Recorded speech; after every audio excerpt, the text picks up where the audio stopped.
Hello friends, welcome back my channel geography exam गुरु। आप सभी का जियोग्राफी एग्ज़ाम गुरु पे वेलकम है। तो सबसे पहले आपका सेक्शन तो देखिए, यूजीसी नेट पेपर 1 में करवा रही हूँ आप लोग को, जो सभी के लिए इम्पोर्टेंस है एंड सभी के लिए कंपलसरी है। तो पेपर 1 के जो मोस्ट एक्सपेक्टेड क्वेश्चंस हैं वो मैं आपको करवा रही हूँ। तो जैसे देखिए, पहला क्वेश्चन है, निम्नलिखित सूची में से उन प्रश्नों की पहचान कीजिए जिन्हें विषय वस्तु आधारित प्रश्नों के बजाय प्रक्रिया आधारित कहा जाता है। तो देखिए, बोल रहा है कि क्वेश्चंस को समझिए, इसमें थोड़ा क्वेश्चन ही टफ होता है। ये एक सूची है, इसमें बोल रहा है विषय वस्तु आधारित प्रश्नों के बजाय क्या होनी चाहिए, प्रक्रिया आधारित कहा जाता है।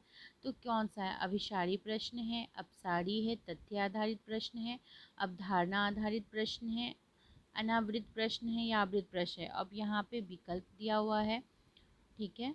तो जैसे आप विकल्प देख सकते हैं, तो इसमें जैसे विकल्प है तो इसके अकॉर्डिंग आपको क्या लग रहा है? तो देखिए, इसका जो ऑप्शन होगा वो डी हो जाएगा, यानी आपका 3, 4 और 5, यानी तथ्य आधारित प्रश्न, अवधारणा आधारित प्रश्न और अनावृत प्रश्न।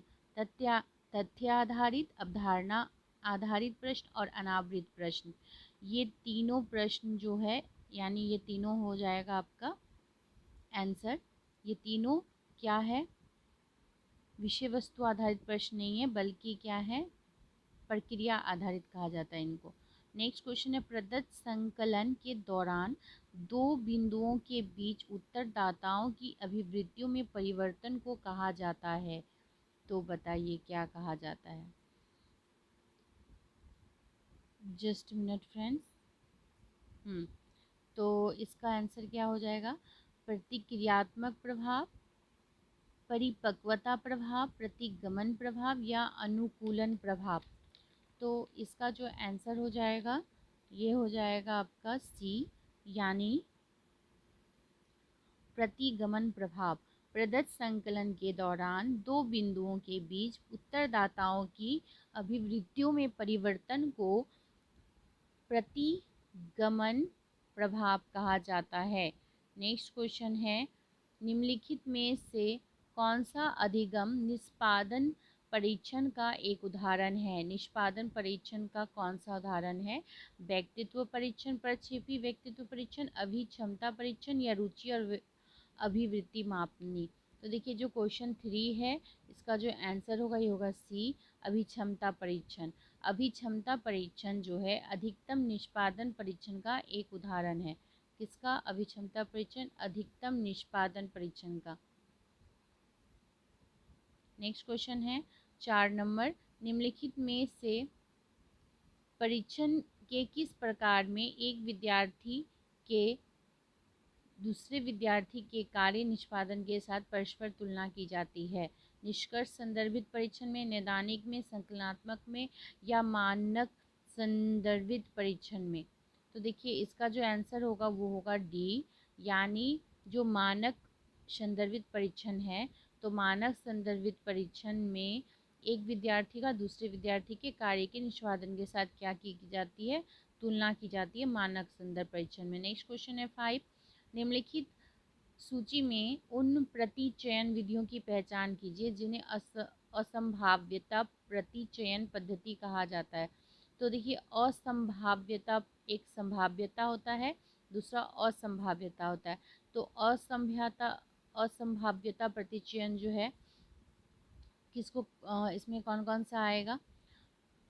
तो देखिए, इसका जो आंसर हो जाएगा, पहला है सामान्य यादृच्छिक विमात्मक प्रतिचयन, स्नोबॉल, गुच्छ प्रतिचयन जिसको क्लस्टर सैम्पलिंग भी कहते हैं, कोटा और स्तरीकृत प्रतिचयन। तो इसका जो आंसर हो जाएगा वो हो जाएगा डी, यानी 2 नंबर, 3 नंबर और 5 नंबर, यानी विमात्मक प्रतिचयन, स्नोबॉल प्रतिचयन और कोटा प्रतिचयन। विमात्मक, स्नोबॉल और कोटा, ये तीनों जो है असंभाव्यता प्रतिचयन पद्धति इनको कहा जाता है। अध्ययन के दौरान अधिगमकर्ता की कौन सी विशेषता उसके परिप्रेक्ष्य को प्रभावित करेगी? देखिए अध्ययन के दौरान बोल रहा है, अधिगमकर्ता की कौन सी जो विशेषताएं हैं उसके परिपेक्ष को प्रभावित करेगी। तो इसका अधिगमकर्ता की प्रतिबद्धता, अधिगमकर्ता में माता पिता की रुचि, अधिगमकर्ता की पूर्व जानकारी, संबंधित क्षेत्र में अधिगमकर्ता का कौशल, अधिगमकर्ता के परिवार का आकार, अधिगमकर्ता जिस परिवार से संबंधित है उसका सामाजिक और आर्थिक पृष्ठभूमि। नीचे दिए गए विकल्पों में से कौन सा सही है। तो देखिए क्वेश्चन 6 का क्या आंसर लग रहा है आपको। तो देखिए इसका आंसर जो हो जाएगा क्वेश्चन 6 का ये होगा ए, यानी 1, 3 और 4। ठीक है, 1 में देखिए क्या है, अधिगमकर्ता की प्रतिबद्धता, 3 में अधिगमकर्ता की पूर्व जानकारी, और क्या होगा, संबंधित क्षेत्र में अधिगमकर्ता का कौशल क्या है। ठीक है, अधिगमकर्ता में माता पिता की रुचि ये नहीं होगा, अधिगमकर्ता के परिवार का आकार से कुछ लेना देना है नहीं, तो इसका ऑप्शन ये होगा। नीचे क्वेश्चन 7 नंबर है, देखिए नीचे दी गई सूची में कौन सी रणनीतियाँ प्रत्यक्ष शिक्षण से संबंधित है, उदाहरण और व्याख्या करना है। ठीक है, उदाहरण तो जैसे कि पहला है पूछताछ को बढ़ावा देना, अवधारणाओं पर ध्यान को केंद्रित करना, अन्वीक्षात्मक और पुनः प्रस्तुतिकरण, उसके बाद है अभ्यास और प्रतिपुष्टि प्रदान करना, समस्या प्रस्तुति और समस्या समाधान। नीचे दिए गए विकल्प में उत्तर में बताइए क्या होगा। तो देखिए इस क्वेश्चन का जो आंसर होगा वो होगा सी। देखिए यहाँ पे है सी, वो यानी 1, 4 और 5। एक में है आपका देखिए पूछताछ। क्वेश्चन 7 में जो है 1 नंबर में आपका क्या है, उदाहरण और व्याख्या करना है ना। 1 में होगा उदाहरण और व्याख्या करना, जो यहाँ पे है देखिए उदाहरण और व्याख्या करना 1 नंबर।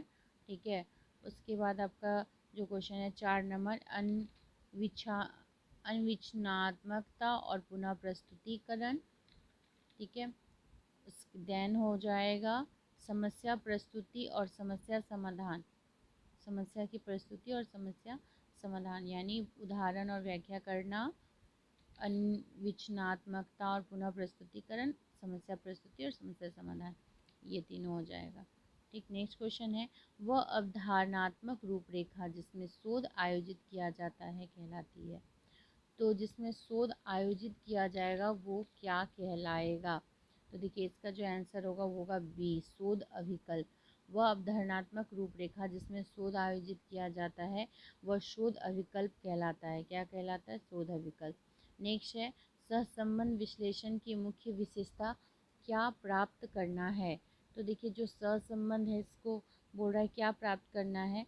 तो चरों के बीच, पहला है चरों के बीच अंतर, चरों के बीच भिन्नताएं, चरों के बीच साहचर्य, चरों के बीच प्रतिगमन। तो इसका जो आंसर हो जाएगा वो हो जाएगा चरों के बीच साहचर्य। सहसंबंध विश्लेषण की मुख्य विशेषता है चरों के बीच साहचर्य। नेक्स्ट क्वेश्चन है 10 नंबर, वह समय सीमा जिसमें एक अध्ययन एक स्थिति या समस्या की छानबीन करता है क्या कहलाती है।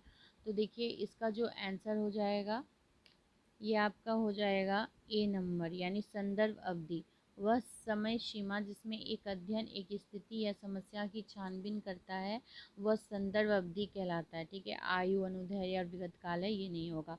तो फ्रेंड्स उम्मीद करती हूँ कि आपको ये अच्छा लगा होगा। इसका जो है पार्ट 2 जल्द ही मैं आपको उपलब्ध करा दूँगी, क्योंकि आपकी एग्ज़ाम बहुत ही करीब आ गया है। और आई थिंक सितंबर में कभी भी जो है यूजीसी अपना डेट दे सकती है। जैसे ही आएगा मैं आपको ज़रूर बता दूँगी कब से आपका एग्ज़ाम है। और अगर आपको अच्छा लगा तो प्लीज़ आप इसे लाइक ज़रूर करना, हो सके तो अपने ज़रूरतमंद को शेयर करना। Thank you.